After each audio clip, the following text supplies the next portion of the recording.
fever, cough, congestion.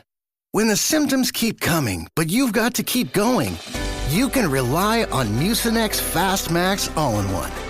Just one dose of Mucinex Fast Max All-in-One relieves up to 9 cold and flu symptoms, helping you get on with your day. Need cold and flu relief? Get Mucinex Fast Max All-in-One and Done Relief. It's comeback season. Use as directed. Rated T to M. Hey, want to hear a PC Game Pass ad? I'll take your silence as a yes. Want new games on day one like Call of Duty Black Ops 6 or Stalker 2? I thought so. How about unlocking all the League of Legends champions when you link your Riot Games account? All for one low monthly price? Well, guess what? We got you. Learn more at xbox.com/PC Game Pass or click the banner. Stalker 2 available November 20th, 2024. Game catalog varies by region and over time. And that's the end of the script. This is Optimal Health Daily, When Self-Care Becomes Self-Sabotage, by Sara Stanizai of ProspectTherapy.com. And I'm Dr. Neil. Hey there, welcome to another bonus Sunday episode. This is where I like to share an episode from another podcast in our network, usually overlapping a bit with what we talk about here. And today's post comes from my brother's podcast, Optimal Living Daily. You can find that podcast wherever you're hearing this. So with that, here's my brother Justin as we optimize your life. When Self-Care Becomes Self-Sabotage, by Sara Stanizai of ProspectTherapy.com. Self-care has become something of a buzzword in the past few years, and with good reason. In an increasingly busy world, an emphasis has put on taking time out to reflect on our own well-being and how we treat ourselves. Plus, the outdated notion that it's wrong to be selfish or sometimes indulge is no longer the norm. What happens when self-care turns into self-sabotage? It can be hard to tell, but sometimes our self-care routines are bordering on self-sabotage. They're not good for us at all.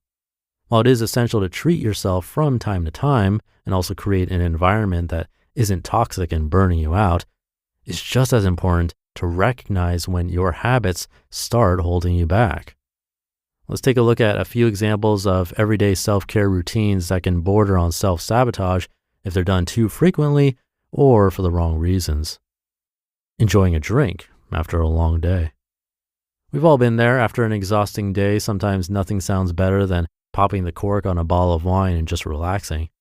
Alcohol can be a great way to unwind, and there's nothing wrong with enjoying a drink or two. If you choose to have a drink after a particularly grueling day, then this can qualify as self-care. However, using alcohol or other substances routinely to dull your feelings is not actually doing you any favors. Those feelings are still there, and avoiding them just prolongs or worsens their impact. In addition, alcohol use can become a slippery slope. One drink turns into two into three, and before you know it, your routine involves drinking every single night. Everyone has different limits, so what may be heavy drinking for some isn't so for others. However, becoming dependent on substances of any type to moderate or medicate our stressful emotions can lead to trouble down the line. It's crucial to know your limits and recognize when enough is enough. Otherwise, you may find yourself becoming too dependent on this form of self-care that may end up sabotaging you. Obsessing about food. One of the greatest comforts in life is food. Sure, it's helpful to make an effort to eat well and make healthy decisions about food, whatever that means for you. You are allowed to eat without feeling guilty. And food provides so much more than just nutrition and energy. There's a reason that all 256 cooking shows are so mesmerizing. Preparing, enjoying, and sharing meals can do wonders for your mental health. It borders on self-sabotage when you stop making conscious decisions and food begins controlling you. Sometimes strict plans have the superficial appearance of being healthy, but they actually can hold you back and impact your mental health. It's a slippery slope toward restricting, binging, or masking emotional distress. Again, everyone knows what's best for their body when it comes to food, but mindfulness goes a long way. Avoiding situations and the accountability that goes with them.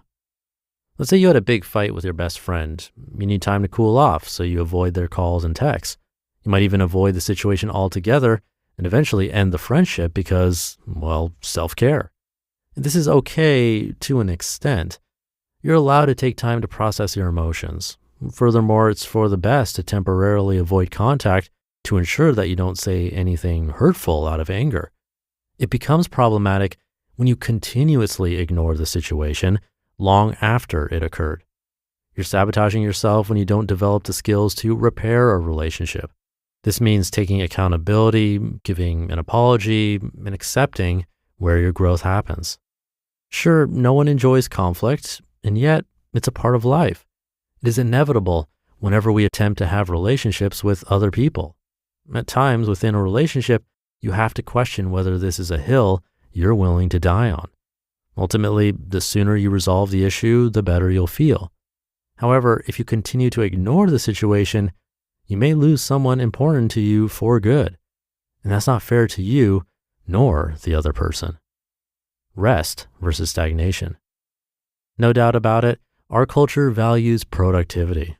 At times, we're our own engine of workaholism, putting in 70-hour weeks to get that promotion.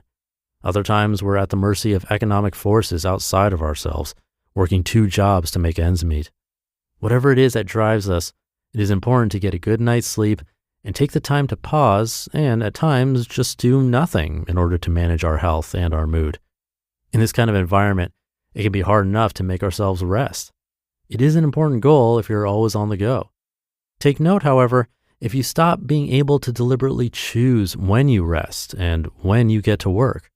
If your pattern becomes vegging on the couch and watching Netflix every night for months at the expense of making progress on your larger goals, there is a chance that you're escaping your feelings and avoiding confronting something within yourself. We optimize our lives by striking a balance between resting our current selves and dedication to our future selves.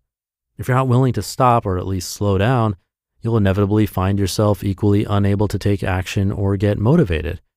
Ironically, skipping the rest and relaxation part will sabotage you by forcing you to a grinding halt later.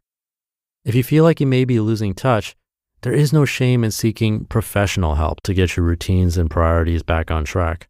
A therapist can help you understand where you may be bordering into sabotage territory and how to get back onto the journey of true self-care. You just listened to the post titled, When Self-Care Becomes Self-Sabotage by Sara Stanizai of prospecttherapy.com. Is it time to reimagine your future? The right business skills may make a difference in your career. At Capella University, we offer a relevant education that's designed to focus on what you need to know in the business world. We'll teach professional skills to help you pursue your goals, like business management, strategic planning, and effective communication. And you can apply these skills right away. A different future is closer than you think with Capella University. Learn more at capella.edu. The Subaru Share the Love event is a fulfilling way to get in a great vehicle and support a great cause. When you buy or lease a new Subaru from now until January 2nd, Subaru and its retailers will donate a minimum of $300 to charity. By the end of this year's event, Subaru will have donated nearly $320 million to charity. Visit Subaru.com/share to support a great cause today. Thank you to Sarah. I don't think we've ever heard this perspective here on the show, or if we have, it's definitely rare. Obviously, we've heard the other side of this, the importance of self-care. Maybe even most of the articles I share have an element of that somewhere in there. But seeing the difference between self-care and destructive behaviors is super important. For me, I can definitely get stuck in rest or avoidance. And you've probably heard me say before that the first step is always recognizing this within ourselves, awareness basically. And then, and only then, are we able to take a step forward. So I like that Sarah gave some actual examples of places we could get stuck and where it could actually be self-sabotaging behavior. And like she mentioned at the end, a therapist definitely can help here. Sometimes that's the push we need to get out of the rut or out of an unhelpful or unhealthy pattern. And there's no shame in seeking out professional help. So definitely go that route if you're curious. Have a great weekend if you're listening in real time, and I'll catch you tomorrow where your optimal life awaits.